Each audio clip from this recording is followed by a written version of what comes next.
ظلمات کا بہترین نمونہ ہے۔ مسلک دیوبند ما انا علیہ واصحابی کا حقیقی پرنور ہے۔ مسلک دیوبند کسی جدید نظریہ کا نام نہیں ہے۔ مسلک دیوبند کسی نئی فکر مشن کا نام نہیں ہے۔ مسلک دیوبند کسی نئی سیاسی پارٹی کا نام نہیں ہے، بلکہ مسلک دیوبند بعین ہی وہی مسلک و منہج اور دین و شریعت کی اسی تعبیر و تشریح کا نام ہے جو تاریخ کے ہر دور میں اہل سنت و جماعت کا مسلک و منہج رہا ہے۔ یہی وہ مسلک دیوبند ہے جو صحابہ کا مسلک تھا، تابعین کا مسلک تھا، مجدد الفسانی رحمۃ اللہ علیہ اور امام الہند حضرت شاہ ولی اللہ محدث دہلوی رحمۃ اللہ علیہ کا مسلک تھا۔ مسلک دیوبند نہ محض اصول پسندی کا نام ہے اور نہ شخصیت پرستی کا نام ہے۔ مسلک دیوبند صرف نظریاتی مسلک نہیں ہے بلکہ عملی طور پر ایک مشعل دعوت بھی ہے جو آج سے کئی سو برس پہلے دی گئی ہے، اور اگر غور کیا جائے آج بھی وہ اسی طرح کارآمد ہے جس طرح اس وقت تھی، البتہ رنگ اس کا تعلیمی ہے، پھیلاؤ تبلیغی ہے، جماؤ معاشرتی ہے، چڑھاؤ ریاضت اور سپاہی ہے۔ میرے بھائیوں، باطل نے جب افراط و تفریق کا شکار ہو کر اصل شریعت پر مقابلہ لڑانے کی کوشش کی تو مسلک دیوبند ان کے ماننے ایک ناقابل تفسیر چٹان بن کر حائل ہو گیا۔ باطل نے جن مشریت و معاشیت میں ڈوب کر علم دین اور علم دنیا کی تفریق کو جہالت قرار دیا تو مسلک دیوبند نے انما یخشی اللہ من عبادہ العلماء وانتم اعلم بامور دنیاکم کہہ کر اس کے دندان شکن جواب دیا۔ باطل نے جب عصمت انبیاء پر حملہ ور ہونا چاہا تو مسلک دیوبند نے لقد کان لکم فی رسول اللہ اسوۃ حسنہ سے کہہ کر اس کے دندان شکن جواب دیا۔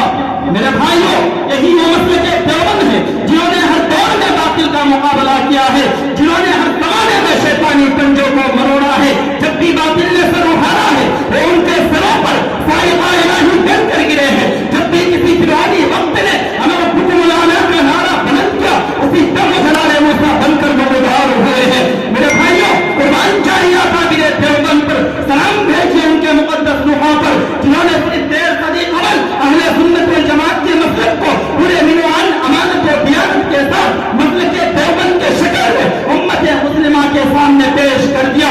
قربان چاہیے ان مسلک دیوبند پر۔ اگر اللہ تبارک و تعالیٰ ان علماء کو مسلک دیوبند کو وقت پر خبردار نہ کیا ہوتا تو خدا کی قسم آج جو بر صغیر پر تھوڑی بہت اسلامی چمک دمک دکھائی دے رہی ہے یہ مسلک دیوبند ان کے فیض بابہا ہے، اور نہ صاحبان عقل و نظر یہاں تک کہ گئی ہے کہ اگر زمین ہندوستان پر مسلک دیوبند کے شکل میں احسان مصطفیٰ نہ ہوتا تو خدا کی قسم یہ ہندوستان دوسرا اسپین بن گیا ہوتا۔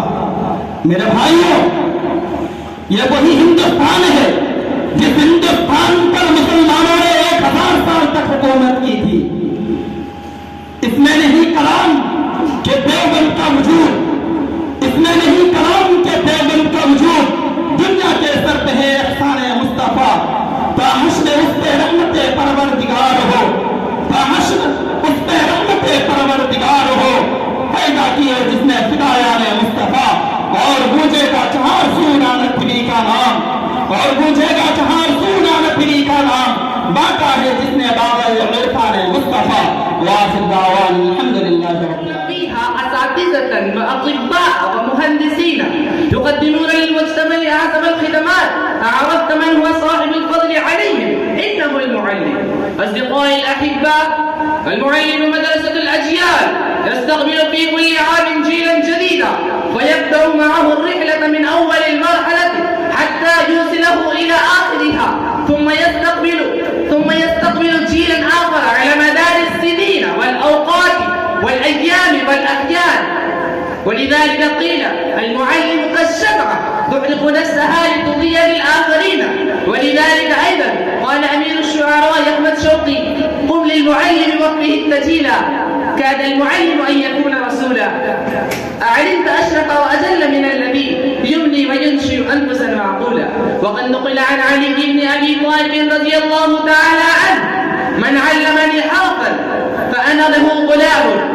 وقد شهد الرسول صلى الله عليه وسلم لمعلم القرآن أكثر شهادة حين قال: خيركم من تعلم القرآن وعلمه. ولا تقتصر مهمة المعلم على التعليم فقط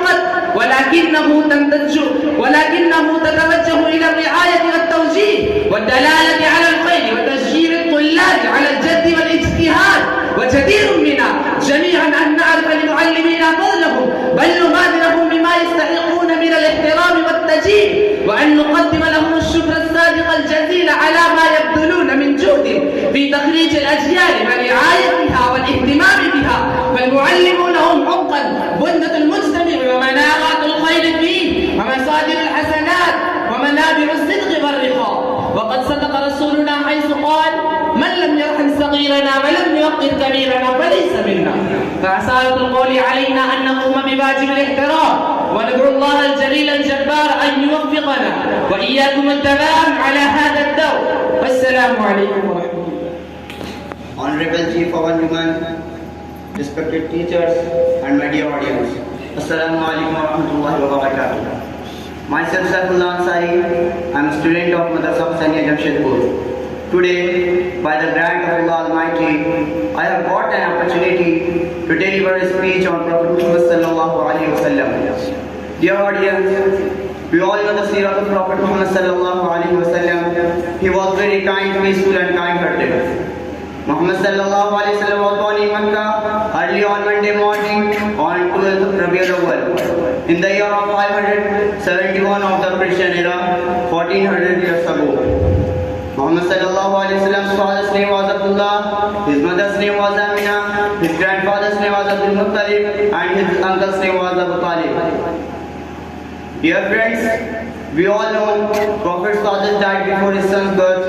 After then, Muhammad sallallahu alaihi wasallam stayed with his mother for a few days, not for a long time, only for a few days. After then, as was the Arab custom, Hazrat Halima Sadiya radhiyallahu ta'ala anha, she was a witness, she was nice, she was a kind-hearted woman. She took Muhammad sallallahu alaihi wasallam and nursed him 4 years. After then, when Muhammad sallallahu alaihi wasallam was 6, his mother, Hazrat Amina radhiyallahu ta'ala anha, took him to visit her relatives in Medina, where they stayed for a month. After then, Muhammad sallallahu alaihi wasallam learned to swim in a pond while he was in Medina. On the journey back to Makkah, Hazrat Amina radhiyallahu ta'ala died at the place called Abwa. When she died, Hazrat Ayman radhiyallahu ta'ala was also traveling with them. She took Muhammad sallallahu alaihi wasallam back to Makkah. Muhammad sallallahu alaihi wasallam married at the age of 40, at the age of 25, and Muhammad sallallahu alaihi wasallam married Hazrat Khadija radhiyallahu ta'ala at the age of 25, and the age of Hazrat Khadija radhiyallahu ta'ala was 40. Dear friends, ایک attachment ہے، ایک طرح کا connection ہے جو مجھے یہاں کھینچ کر لاتا ہے. میں آپ کے درمیان کوئی نیا آدمی نہیں ہوں، برس ہاں برس سے آپ لوگوں کی خدمت میں لگا ہوا ہوں. خدمت گزاری میرا شیوا ہے، اور انشاءاللہ جب تک اس جسم میں جان رہے گا آپ لوگوں کے لیے رہے گا. جب اس علاقے میں ضرورت پڑی، جب بھی میری ضرورت پڑی ہے، دل و جان لٹانے کی کوشش کی ہے. اور آپ کو یہ بات معلوم ہونی چاہیے کہ جب سے میں اس شہر کا چیئرمین ہوا ہوں، اس دن سے میرے گھر کا دروازہ راتوں دن کبھی بھی آپ لوگوں کے لیے بند نہیں ہوا ہے. راتوں دن کے جس حصے میں مجھے پکارا گیا، آپ لوگوں کے لیے حاضر ہوا ہوں. جب سڑکوں کی خرابی کی شکایت ملی، جب بجلی اور پانی کے خرابی کی شکایت ملی، تو اس کے درستگی میں ایڑی اور چوٹی کا زور صرف کر دیا ہوں. ایک بار پھر آپ لوگوں کی خدمت میں حاضر ہوا ہوں یہ بتانے کے لیے کہ ہونے والا الیکشن میں نے اپنی نیک سیرت بیوی عشرت سلطانہ کو الیکشن کے لیے کھڑا کیا ہے.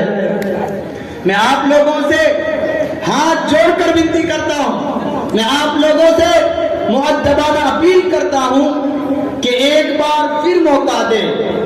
انشاءاللہ اگر ہماری سرکار بنتی ہے تو بھائیوں میں یہ کر سکتا ہوں، بلکہ میں آپ لوگوں سے وعدہ کرتا ہوں کہ ہزاروں نوجوانوں کو جو بے روزگار ہے ان کو روزگار دینے کے کام یہ سرکار کرے گی. ہر گھر میں سلائی مشین رہے گا، کوئی بچہ ایجوکیشن سے خالی نہیں رہے گا. میرے دوستو، آپ بخوبی جانتے ہیں کہ میری بیوی احکام شریعہ کے پابند ہے، تہجد گزار ہے، حدود شریعہ میں رہ کر یہ آپ کی قوم کی خدمت کرے گی، آپ لوگوں کی خدمت کرے گی. میرے بھائیوں، یہ میری مجبوری ہے کہ یہاں کی سیٹ عورتوں کے لیے ریزرو ہونے کی وجہ سے مجھے اپنی بیوی کو کھڑا کرنا پڑا ہے. اس لیے چناؤ نشان کوا چھاپ کرم سنکھیا 5 دل سموار بھولنا نہیں ہے. آپ لوگوں کو متعین کرنا ہے کہ آپ اپنا نیتا کسے بناتے ہیں, آپ اپنا نیتا کسے منتخب کرتے ہیں. ہم یہ دیکھنا چاہتے ہیں کہ آپ ایجوکیشن کو ترجیح دیتے ہیں کہ دنیاوی اور کام کاج کو ترجیح دیتے ہیں. چمن کے ذرے ذرے کو پلایا ہے لہو ہم نے, چمن کے ذرے ذرے کو پلایا ہے لہو ہم نے, گلوں کی تو بات کیا خاروں کو بھی پیاسا نہیں چھوڑا. سجادہ انور زندہ باد, سجادہ انور زندہ باد, عشرت سلطانہ زندہ باد. جی ہاں میرے بھائیوں, علاقہ کی درستگی اور خدمت کے لیے آپ کو پھر اپنی ووٹوں کا حقدار چننا ہوگا کہ ہماری ووٹوں کا صحیح حقدار کون ہے, ہمارا صحیح امیدوار کون ہے. ہمارا صحیح امیدوار عشرت سلطانہ ہے. سب کی لبوں پر ایک ہی نام عشرت سلطانہ, عشرت سلطانہ, سب کی ایک ہی ایمان عشرت سلطانہ, عشرت سلطانہ. آپ کی کامیابی ہماری کامیابی ہوگی, آپ کی کامیابی ہماری کامیابی ہوگی, آپ کی درستگی ہماری درستگی ہوگی. جب سنسد 5 پر ووٹ لگا کر بڑی متوں سے عشرت سلطانہ کو وجے بنانا ہے. عشرت سلطانہ زندہ باد, سجادہ بھیا زندہ باد, زندہ باد. خاموش ہو جائیے. آپ ہم لوگ کو مسجد میں کیسے آ گئے؟ کس نے آپ کو اس بات کی اجازت دی؟ حالات کا دارا. جی ہاں میرے بھائیوں اور بہنوں, ہر سال کے بعد اس سال بھی پھر سے ایک بار آپ کے شہر ڈھولک پور میں عشرت سلطانہ میرے پد میں کھڑی ہوئی ہے, جس کا چناؤ چن ہے کوا چھاپ اور جس کا کرم سنکھیا 5 ہے. آپ ماتا اور بہنوں سے یہ اپیل ہے کہ آپ کرم سنکھیا 5 پر مہر لگا کر بھاری سے بھاری متوں سے وجے بنائیں. آپ کا نیتا کیسی ہو, عشرت سلطانہ جیسی ہے. شہیدوں کا سینہ. آپ کو ہم لوگوں کی مجلس میں آنے کی اجازت کس نے دی؟ آپ کو کس نے اجازت دی؟ ارے مجھے تو اس بات پر تعجب ہو رہا ہے تمہاری یہاں آنے کی ہمت کیسے ہوئی؟ کیا تمہیں معلوم نہیں یہ شریفوں کی مجلس ہے, یہ علماء کرام کی مجلس ہے, یہاں قرآن و سنت کی باتیں ہوتی ہے, یہ کوئی اوباشوں کا اڈا نہیں ہے. ذرا زبان سنبھال کر نکالیے ورنہ زبان کھینچ لوں گا. تمہیں معلوم ہے میں کون ہوں؟ آپ کیوں شور مچا رہے ہیں؟ زبان سنبھالیے. آپ کو معلوم ہے آپ کس سے بات کر رہے ہیں؟ چھوٹے بڑے کا کچھ لحاظ کیجئے. یہ ہماری ہونے والی چیئرمین عشرت سلطانہ کے شوہر ہیں, یہ یہاں پہ ووٹ کے لیے آئے ہیں. آپ بھی کچھ ان کی تعاون کریں. اللہ اکبر. عورتیں الیکشن میں, خدا خیر کرے. اب تو نہ جانے دنیا کا کیا حال ہوگا. وہ زمانہ آ گیا کہ عورتیں مردوں پر حکومت کرنے لگی اور مرد ان کے محکوم اور تابع بن کر رہنے لگے. آج کے مسلمانوں کو کیا حضور صلی اللہ علیہ وسلم کا فرمان یاد نہیں رہا کہ وہ قوم تباہ و برباد ہو گئی جس نے اپنا سربراہ کسی عورت کو بنایا؟ آپ کیا کہہ رہے ہیں؟ ارے بھائی, یہ حکومت نے مسلمانوں کے اوپر احسان کیا ہے کہ اس نے ہماری عورتوں کو بھی سیاست میں حصہ لینے کا موقع فراہم کیا ہے. یہ ایک ناقابل فراموش احسان ہے جس کو ہمیں اور آپ کو قدر کرنی چاہیے تاکہ کوئی غیر مسلم عورت ہم پر حکومت نہ کر سکے بلکہ ہماری عورتوں کا ہی مرتبہ بلند رہے. میرے بھائی, آپ حکومت کے چالوں سے واقف نہیں ہے. یہ احسان نہیں بلکہ ظلم ہے. یہ اسلام اور مسلمانوں کے خلاف ایک منظم سازش ہے. ایسا لگتا ہے آپ نے اسلامی تعلیمات کا مطالعہ نہیں کیا ہے. سنو میں بتاتا ہوں, یہ عورتوں کو بلند مقام نہیں دیا جا رہا بلکہ ان کو ان کے مرتبے سے نیچے گرایا جا رہا ہے. خواتین اسلام جنہیں اسلام نے بلند مقام دیا کہ وہ گھر کی ملکہ رہ کر اندرونی نظام سنبھالے, بچوں کی دینی تربیت کرے, لیکن یہ حکومت انہیں گھر سے باہر نکال کر سیاسی دنیا کی اپ ٹو ڈیٹ بنانا چاہتی ہے جو کہ اسلامی تعلیمات اور حضور صلی اللہ علیہ وسلم کے نئی شریعت کے سراسر خلاف ہے. حکومت مسلمانوں کے شیرازہ کو بکھیرنا چاہتی ہے. حکومت اس کے اتحاد کو پارا پارا کرنا چاہتی ہے. یہ ڈر اس بات کا ہے اگر ہم نے اس ابتدائی مرحلے میں اس صورتحال کا تشفی بخش جائزہ نہ لیا اور اس بڑھتے ہوئے غیر اسلامی رجحانات پر بند نہ لگائی تو خطرہ اس بات کا ہے کہ ملت اسلامی آئندہ کسی ایسے عظیم ترین خطرے کی شکار ہو جائے جو اس وقت ناقابل تلافی ہو.